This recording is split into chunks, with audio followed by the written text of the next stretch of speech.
Welcome to the Utilization of Money podcast with Todd Levine from Levine Financial Group. In this podcast, we teach our clients how to own their personal economy. Join us on this journey where we build upon your greatest asset as Todd draws from his years of expertise, solutions, strategies, and expert guest stories to help you understand how money works. Hello and welcome to Utilization of Money with Michael Karlin from Levine Financial Group. Good morning, Michael. How are you? Good morning, sir.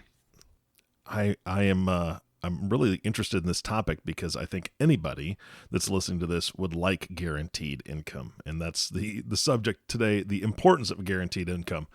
How does that even work? I would love guaranteed income.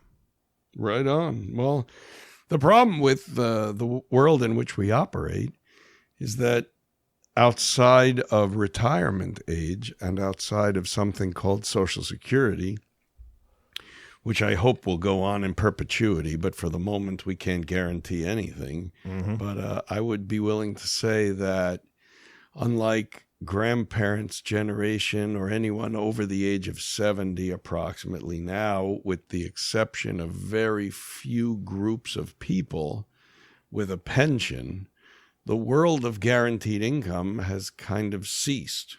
Yeah. And I would suggest that if you took out a piece of paper and sat down the way we do with some of our clients and said, alrighty now, we're in retirement or headed to retirement, and we're starting to actually set up your financial plan through it, what actually is your guaranteed income sources? And those income sources would probably be about 90 or 95% of the people would say Social Security only. Mm-hmm, mm-hmm. And that's really a crux of a humongous problem. I think that over the course of time, we have strayed away from pensions and defined benefit plans and defined retirement strategies that corporations would involve, and those corporations would allow for the guaranteed continual income in some capacity for an employee of the firm forever. Mm-hmm. And I think that because it has strayed so far from that, and the amount of people that actually have pensions or have defined benefit plans or have ways in which that they can guarantee an income stream for an elongated period of time and or life, as we discussed in our last podcast. If they can't do such, we've created these other venues or vehicles or products, 401k, IRA, SEP IRA, KEO, Roth IRA, etc. And those are products that will create an asset, but they are not, and under no circumstances, creating an income or a guaranteed stream of income throughout the period of retirement. Yeah. And Mike, I want to take a step back just for a moment because, and maybe I'm just bitter or skewed. I mean, it hasn't happened to me personally, but I've seen it so much, and you see it in the news and everything else. It used to be, right? It used to be back in the day that when you started to work for a large corporation, there was a map, there was a plan, right? You knew that if I spend 40 years of my life working for this company, that I have this pathway, I will have this pension, this is what is going to happen because, well, you're a hard worker and you continue working and you do a valuable service, the company rewards you for that. But I think the shift has come that so many of the large corporations, and I'm not putting all blame on them, but most of it, I'll be honest, that they just don't value the employees anymore. And they realize at a certain point when somebody has been there 20, 30, 40 years, it's better for them to let them go, to replace them because their salary is so high, to get a couple more young workers in. And so the loyalty piece isn't there anymore. And I don't think that even if somebody was to go into a company these days and they might have a pension, I don't know how much they would be able to trust that the company would keep them on for that length of time to make it to that point, right? I think that's a big frustration for a lot of the workers out there, and there are just not a lot of companies that value employees like they used to. That's just my opinion, but No, I think that's a fair assessment, and I think the times that we're living in right now are actually bringing that to fruition, trying to really explain to people, listen, these companies are now having financial difficulty, and if that's the case, what's the first thing they're going to even further than look for inexpensive employees? They're going to be looking to see how can we reduce or negate or discount the amount of a pension, right? Because, listen, in 2008, if that taught us anything, we found that General Motors was paying pensions to such an extreme that the cars being sold in 2007 had $2,200 of profit built into it to pay for past employees' pensions. wow. So I think over the course of time, the world has adjusted and realized, think about the logic of that we've changed from those pensions for the 70-ish-year-old people who are, I think pretty much with exclusivity of teachers union, and certain other construction union jobs, where most jobs don't have such animal, and there are no pensions and there are no plans or defined benefits. And over the course of the last however many years, 40, 50, 60, people have started to, so to speak, save for themselves in something called a 401k, and the company can offer to share in adding to that or not. But basically, that took all the onus off the corporation and left everything on the individual. Absolutely. And I think that's why we're starting to see people retiring with way less money than they need in order to retire. And even if they have a lump sum, $200,000, $400,000, $800,000, $1 million, whatever you want number in your 401k, where it all goes wrong is, how does that operate as an income?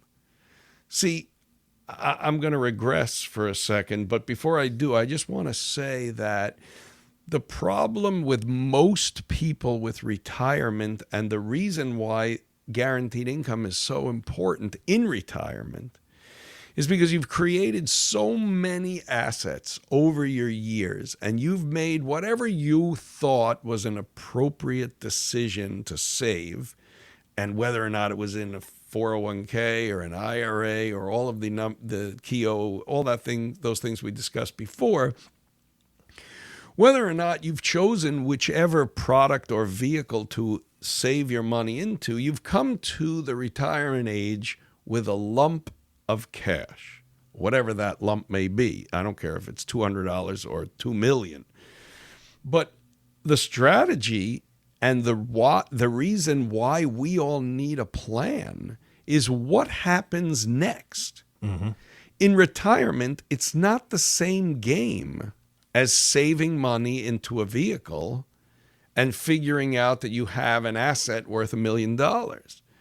What happens when you become retired, or when you wake up and say, I'm out and every day is Saturday, your most important thing at that point in time is not an asset. It's income. How do I operate these particular assets in which I've worked my life to save for into an income for as long as I shall live? And that is a humongous mind shift that most people don't feel and or see and or recognize will occur until they get almost there, and it's problematic to try to coordinate at that point in time. Yeah, absolutely. So I did want to regress, and the reason I wanted to regress is I was once told one of the most interesting stories that I was once privy to was it stems from the question of who, in fact, was the first person to summit Mount Everest. And if, in fact, you realize there was 50, 60 years of people begging and trying to get that accomplished, There was a gentleman named Edmund Hillary who actually was knighted afterwards, so he became Sir Edmund Hillary, which was the first person to summit Mount Everest. And he's hugely popular because he had not only had reached the summit of Mount Everest, but he carried with him a Sherpa who helped him in as much as possible up and down the mountain in strategy. The Sherpa's name was Tenzing Norgay. Not that that necessarily matters, but the point is that he actually insisted upon preparing for everything, inclusive of the up and down the mountainside. 29 years before Edmund Hillary reached the summit of Mount Everest, George Mallory had reached the summit of Mount Everest and unfortunately gets no claim to fame.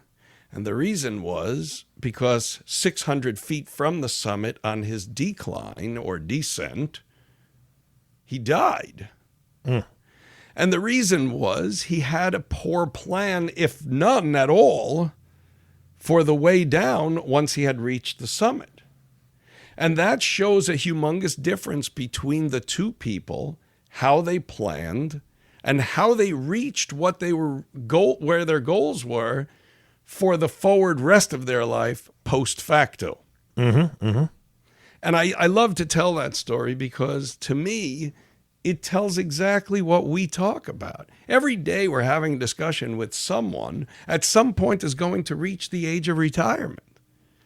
And it's fine if you feel that you're making millions of dollars, which we have plenty of clients that do. And it's fine if you make $100,000 or $50,000 a year, which we have plenty of clients as well. But it isn't fine to think that you can take these assets or products or pieces of your puzzle and go from I'm stuffing money into whatever these things are in a little amount or a massive amount, and I am going to guesstimate on how I'm going to have income in retirement based upon these assets. That's a foolish behavior and a bad game. Yeah, it's just a bad plan. I mean, it's the guy on the top of Mount Everest. It's not as though he can get there and then strap on skis and ski his way down. It's not exactly. Smooth. It's not smooth. George Mallory had poor planning, and that was exactly the point I was bringing out, is that he would have been the first person to do that. In fact, he was, but no one gives him any credit because we never saw him again. Yeah, exactly. And the thing is that there are bumps along the way, right? On the way down, there will be bumps. Just like in retirement, there's going to be bumps. And if you're not planning for those bumps and the different things, the different expenses that comes up, or going back to the Mount Everest analogy, the spans, the gaps that you have to traverse and successfully traverse without falling in, which it sounds like George did, or something happened, obviously. Those are huge things to just kind of take by chance. And that's not a way I want to face retirement. Well, but I think that's the problem, is that people, they reach the age of retirement or close, and they have done what traditionally everybody else does. And I mean that with all sincerity, right? They realized that they were not getting a pension, and they realized that they needed to do some type of saving, and they never really sat with a planner, or they never really had any kind of financial background, and they do what they think is appropriate and accurate. And they've come up with listening and talking to, 72,000 other people that listen and do the same thing. And they reach this summit at, just before the day of retirement. And they say, okay, well, just like everybody else, I have my house paid off now, and I have X amount of dollars, and I'm going to have a great game plan. But what, in fact, is that game plan? Because just because you have no mortgage payment doesn't mean that you don't have taxes owed, even real estate taxes. And you're still going to have to pay those, and you're still going to have to coordinate your one asset or your group of assets, whatever they are, and they're going to have to provide you an income, right? So we look at sometimes, and just to give you a funny twist to that, Like some people think, oh my gosh, if I have $1 million or $2 million in my savings pool or my 401k or my IRA and my cash, whatever, that I'll be able to take that money and easily live in retirement for as long as possible. And I would have to somewhat graciously discount and argue. Mm-hmm. And the reason I would have to do that is because we have so many negative things that can happen against that pool of money that I just don't see how in the world you could make it work. And for example, let's just use a few just to throw some out there. Sure. If we have all of our money in the market, and even if we try to discount or mitigate some of the risk, there's still risk on the table, right? So if 2019, December 31st was your last day of work, and you came to January 1st, 2020, and you had a reasonably safe portfolio, but you were taking $100,000 a year because you need that starting on January 1st of 2020. How does it look right now when you took $100,000 out that certainly has no option and no way of regrowth because it's not there anymore, and your portfolio itself lost 25%? Yeah. So I always negate the idea that carrying a big asset 401k IRA or a big asset cash in the market as a guaranteed source or a long time source of income, you just lost 30% of your money between taking it out and loss in the market, and you can't really get it back. So we look at some of that as sequence of returns risk. Right? If I retired in 2002, right, I had 6 amazing years before the market fell out in 2008. If I retired in 2007, I didn't have such a good sequence of returns. I was in punish mode from year one. 2020 is the same, 1999 is the same, 1987 is the same. So I think what people forget is one of the key risks is systemic risk, market risk, with the portfolios that they carry going into retirement. It's okay to say when you're 35, well, you got 30 more years, and the market will come back. But I don't know if a 70-year-old has 30 more years, and I don't know if you're taking money out every year, how it's even going to come back as you keep withdrawing from the pool. Yeah. Right? Yeah. And I think if you could add a caveat on top of that, if your money is all in qualified money, then you have something called required minimum distributions.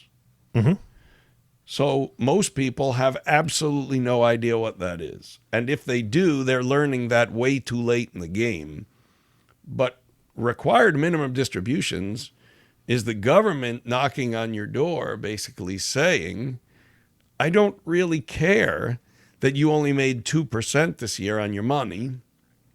And I really don't care whatever the amount of money is that you're taking out of your account to live. But I can assure you that you have guaranteed percentage numbers, and those increase annually because the government wants all of its tax dollars, preferably before your demise. So if you're 70 and a half, and you're forced to take out 3.77% of your portfolio, whether you like it or not, because that's the required minimum distribution for that year, and you live to 87, and the rate goes to 7.385, and going higher and higher and higher every year thereafter, inherently there's only one direction that your 401k IRA can go. So we can't count that as a guarantee. We can't even count it per se as income, because despite the fact that the safe withdrawal rate may be 3 or 4%, and you have $1 million and you're taking $40,000, when you're 80, whatever, you're taking $80,000 because the government is asking you, by demand to have to take it. Mm-hmm. So I think there's a lot more involved in the idea of retirement that people don't see. They just feel that they have these assets going in a pool and it's going to help them in retirement, but they have very little plan on how it's all going to operate. Yeah. So what's the solution? Well, I mean, this is some of our discussions, and we've talked about this in our last podcast, of three-legged stools, making sure that we don't have all our assets into one account or into 2 or 3 accounts, but they're all in the same market risk, right? There may be very well things that we can do during the course of our younger or middle-aged years, taking out other products to make that three-legged stool to provide guaranteed income.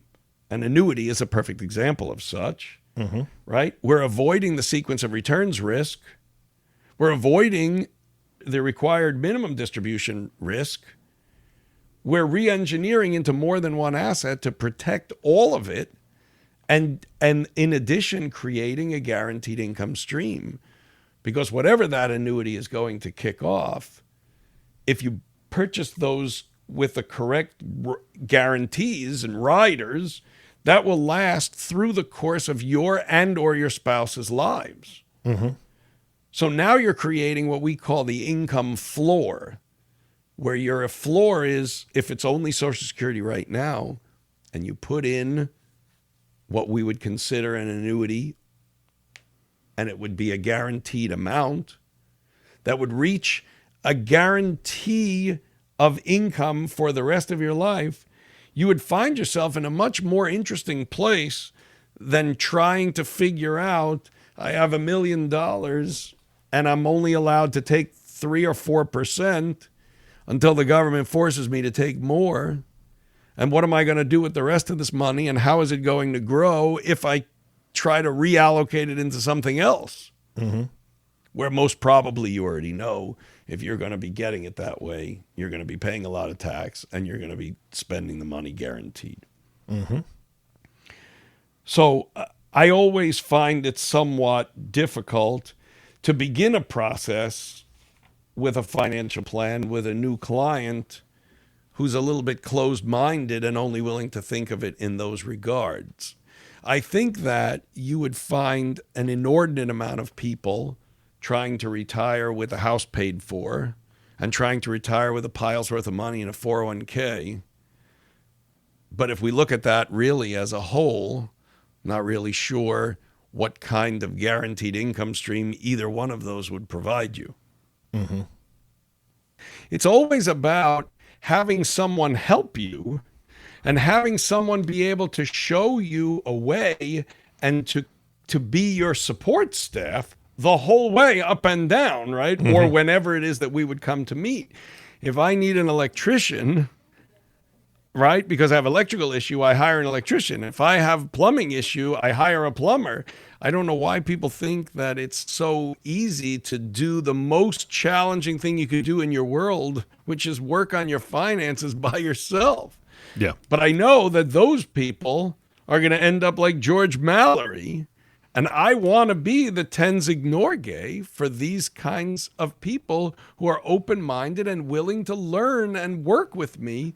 I want to be there for them if, in fact, they want me. Yeah. Yeah. Well, I mean, the bottom line is that I've always heard, Mike, that you're a fantastic Sherpa. I don't know if it's what you cook, what you do, other things that you've adopted from that lifestyle. The sad thing is I actually think I would be such an animal. But I mean, bottom line is that you're right. There is, I like working on my car. I enjoy it. Even if you just clean it, right? Yeah, and you still need a mechanic to help you, or Absolutely. even if you want to tinker and you still need a real mechanic to help you do more than just tinkering, these are the ways. I mean, exactly. That's what I'm talking about. I can change some spark plugs, brother. I know how to do that. I could change my oil, but it's just cheaper to have somebody else do it. I could do a lot of different things if I wanted to take the time to learn. I'm the guy, Mike, just between me, you, and the tree and everybody listening to this, I'm the guy that all my friends call because my father taught me to be a handyman. He taught me how to work on cars. He taught me how to fix things because we had to, right? We had to. We didn't have the money to hire somebody. My dad was a brilliant man, and he worked at Boeing and was a machinist for a long time and rose through the ranks there. But bottom line was that he was hands-on, and he had to learn pretty much everything because his dad wasn't in the picture. So he had to learn everything, and he had 5 sisters, so come on. I mean, that he learned the hard way. He taught me so I could be more self-sufficient. Most of my friends have come from pretty wealthy families, and they've never had to do that. But now that they're adults, I'm the guy they call. But I only know because I'll look it up on Google. There's a lot of things I don't want to look up on Google, and I don't trust myself to be able to do. I wouldn't trust 100% exactly. of that as well. Yeah, absolutely. So there needs to be a line in the sand for anybody. And I think that if you're a tinkerer and you enjoy finance kind of stuff, great. Do it as a little bit of a hobby. Maybe you have some things that you work with, but I don't know anybody in my life or in my lifetime that could do this on their own. Because honestly, it is a full-time job for people like you because it takes that much to study. It takes that much to get your designations. And I know you have some designations. Yeah. That's no joke. It is difficult. I think that if you want to rebuild an engine, unless you are a trained professional, you're going to end up without a car. Right. If you're going to try to tackle all of your finances over your lifetime, you're going to end up in a pretty bad spot. The car that doesn't go, it's going to be the retirement that doesn't go. I think it's that important that people reach out. And I think even if it does go, there's always a way to put the turbocharger in the car that you don't know how that needs help. Yes, absolutely. 100%. Can you talk just briefly about your designation and what it means so people understand that a little bit more? Yeah, so basically, as we work here through everything, we're all licensed in and versed in all kinds of different backgrounds. Me personally, I giggle because as you said before, I was actually the person that everyone always wanted for, if we not even spoke about finance, just, hey, I need to talk to Mike. I need to go with Mike, whatever. I should have gotten a degree in psychology for a long time, and I wish I did, but I hadn't done that as well. But I don't mind, and we're here for our clients. The office has RICP, right? The office, yes. we have as many vehicles and venues as you can possibly work with and on, but moreover than any of the above, we actually care about our clients. Mm-hmm. We actually want to put you in the best possible place. All we need from you is to come in here. We talked about this before, with an open mind, and to come in here and understand that there are venues and ways to make your life better. We only want to help you. And I want to end with you on a very funny story. We had a client come in here once, and he was in his mid-50s, super nice guy, very, very wealthy guy, investing in businesses, entrepreneurs. Like, he was basically a venture capitalist. And he did so many amazing things, and he literally just sat with piles of money in one place. And Todd and I had a little conversation with him, and we started to discuss some of the things, whatever. And he really, really trusted, which, of course, just like the story before with Mount Everest, you have to trust, and you have to know that if we're all in the same game together for everybody's benefit and reward, then you have to sit back and take a look at what it is that you need and what it is and who you want on your team. Anyway, he comes in having conversation with us. We talk to him, whatever. He calls his financial advisor and says, can you just tell me, I know I have all of this money, but can you just tell me what the strategy and the plan will be for this going forward in retirement mode? Mm-hmm. Because right now we're just in savings mode. And I wish you could have heard the crickets that we all heard on the other side of the phone. Yeah. Right? Again, I'm not bashing one person or another. I understand everybody, it serves their piece of the financial puzzle.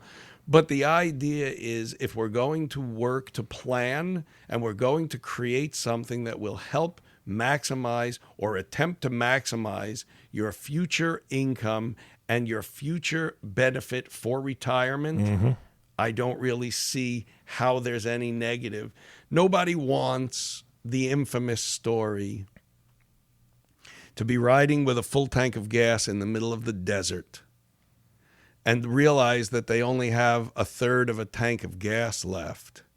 And to realize that now I have to turn the air conditioner off, and I might have to open the window a little, and I'm not going to be able to this, and I'm not going to be able to that until I actually run completely out of gas 2/3 the way through the desert. It's a bad feeling and a bad way to be. And if we could do anything to help that, that's what we're here for. Yeah, absolutely. Mike, thank you so much for your time today. This was a great podcast, very informative and incredibly important for everybody to hear, especially as they approach that retirement. Get the Sherpa. Please get the Sherpa, right? That's the bottom line. Mike, thank you so much for your time today. All right, dude. You be well. Take care of yourself. Absolutely. And to all of our listeners, thank you so much for listening to the Utilization of Money podcast with Michael Karlin. If you have not subscribed to the podcast yet, please click the subscribe now button below. This way, when the team from Levine Financial Group comes out with a new podcast, it'll show up directly on your listening device. This makes it much easier to share these podcasts with your friends and family. Again, thanks so much for listening today.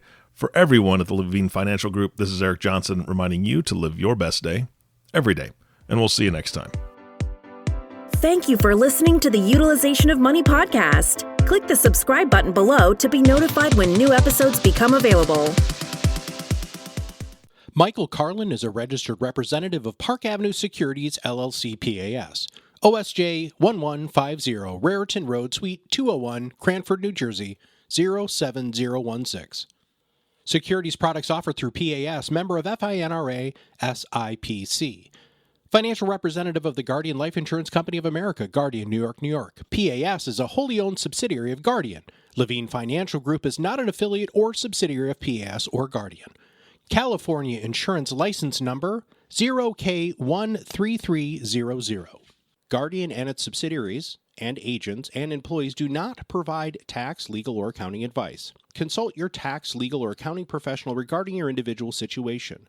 Material discussed is meant for general informational purposes only and is not to be construed as tax, legal, or investment advice. Although the information has been gathered from sources believed to be reliable, please note individual situations can vary. Therefore, the information should be relied upon only when coordinated with individual professional advice. All investments contain risk and may lose value. Past performance is not a guarantee of future results. Life insurance dividends are not guaranteed. They are generally declared annually by the issuing company's board of directors. Annuity guarantees are backed exclusively by the strength and claims paying ability of the issuing insurance company. Riders may be available at an additional cost. 2020-103260, expiration 6 of 22.